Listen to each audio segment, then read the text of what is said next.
It's really easy to hate Bowser, isn't it?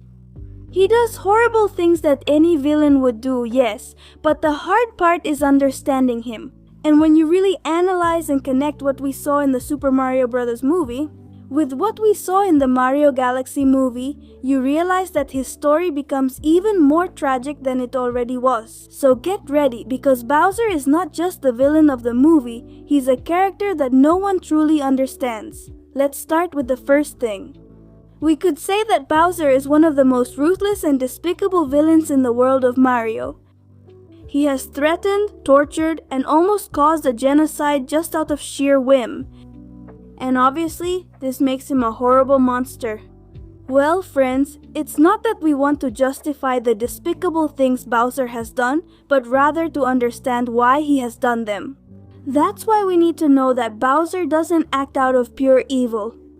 Rather, he is driven by something much deeper. And this is the first idea we need to get out of our heads in order to truly understand the character of Bowser. In the first Mario movie, they showed us a Bowser who was very unstable.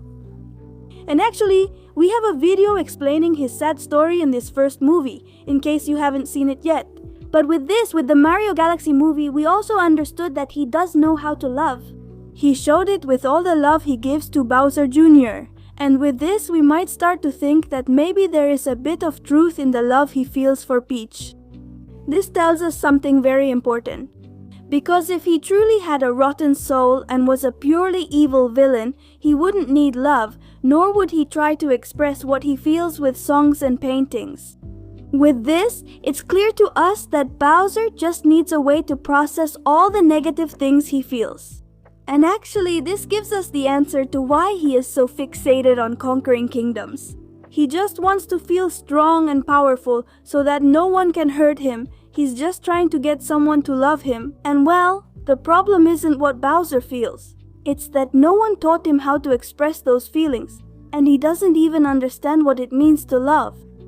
For him, loving someone isn't about connecting and understanding them. Instead, the only way he knows is to conquer kingdoms and use violence. That's why we see him as a cruel villain, because inside Bowser's mind, others aren't free to make their own choices. Instead, they simply have to obey him because that's what he wants. And this idea isn't something he came up with on his own, no. And they show us this with the example we see of him and Bowser Jr., because Bowser was the one who taught his son that being powerful and evil was the right thing to do. And most likely Bowser was raised in the same way, with violence and destruction.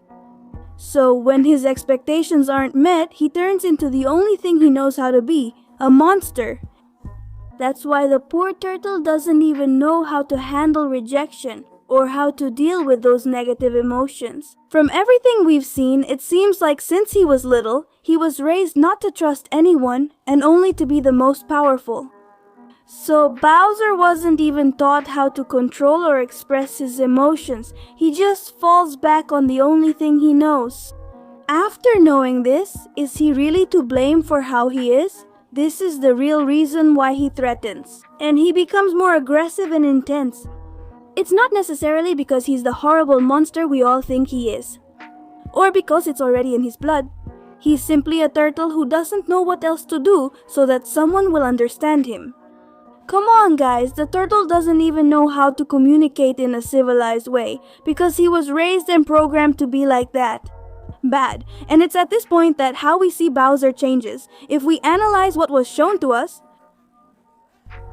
he's not the same aggressive and ruthless character we saw in the Mario Bros. Movie. There are several moments where he tries to control himself and is really making an effort to get along with Mario and Luigi. At first, of course, it seemed like it was just a simple trick so they could manipulate them and return him to his real size. But as the story goes on, we realize that he really was changing. And he did want to change. If you ask me, this isn't something very common in someone who is truly evil. This proves that Bowser does have feelings, and that he can actually develop empathy for others. He even decided to sacrifice himself so that Mario and Luigi could go rescue Rosalina. He truly felt bad that Bowser Jr. might do something to them. And this is because when he spent time with them, he was able to understand that he can actually be good and have real friends. This was a reaction that none of us expected. And this is where we understand that the turtle never had someone who truly loved him and showed him the love he so deeply desires. And this could be one of the reasons why he decided to be a loving father to his son, Bowser Jr. It's just that he also gave him the wrong lessons and led him down a bad path. He didn't even know it wasn't the right one. That's why, just when it seems like he's changing, we see Bowser Jr. appear as a reflection of everything bad in Bowser. In fact, little Bowser Jr. is completely surprised by such a drastic change in his father, because all he ever knew was evil and control. He doesn't understand anything about being good or empathetic, because he only grew up with the idea that he had to dominate, of being the villain, and of imposing himself so that no one would make fun of him. It's what is right for Bowser Jr. and what was right for his father. And that's why when Bowser tries to teach him these new lessons, his own son pushes him back toward the bad ideas, and convinces him that that's his nature. Bowser just wanted to be the best father in the world, and ended up becoming the worst role model for his own son. But the important thing is that they can change. Just think about it. If Bowser realized that his son wasn't doing the right thing with Mario and Luigi, we can understand that he can tell the difference between right and wrong, even if it's a little late. In that scene, Bowser doesn't want his son to become exactly what he is, because honestly, we've never seen Bowser have a real relationship. He doesn't have friends or anyone to tell him he's wrong. There's no one who really corrects him. He only has his army of Koopas. I mean people who obey him and follow his orders and can't correct him. Basically, Bowser grew up seeing chaos and destruction. And what's the result? A turtle who believes that the strongest gets what they want, that if you have power, you're always right. And of course, when that stops working and people don't obey, Bowser becomes corrupted. Poor Bowser always needs to win and look like the strongest, because without that, what does he have left? Who is he? Just a lonely, miserable lizard. And this is where everyone gets it wrong. Yes, everyone hates Bowser for being a tyrant, but they don't stop to think about why he does it.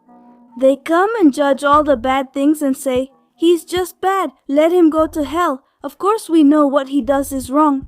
There's no way to defend that. But not asking what's behind the character is simply ignoring the most important part, his traumas and his wounds. Or did you not realize that he has a huge need to be loved? Don't you see that he doesn't know how to relate to others? That the way he loves is completely distorted? And it's not that we're justifying him, we simply understand what the root of his personality and the way he acts is. After learning this, he no longer just seems like a senseless monster. He's someone who got to that point because of how he understands the world and how he was raised. He's simply someone who was never taught how to have healthy relationships, and that definitely exists in real life.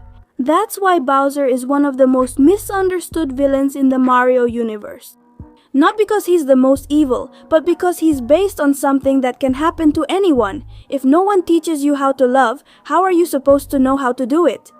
And that makes him more dangerous than a typical villain because he doesn't follow a plan.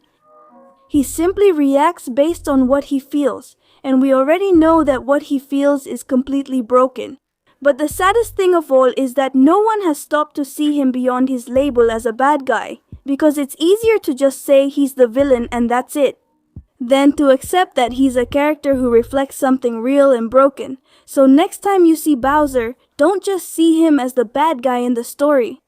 See him as someone who never learned how to love properly, and even when he tried to change, he had to face everything he himself created. That's why Bowser's story is completely tragic. No one understands him, and it seems like no one ever will, and his fate will still be to spend the rest of his life alone. But what about you? What do you think?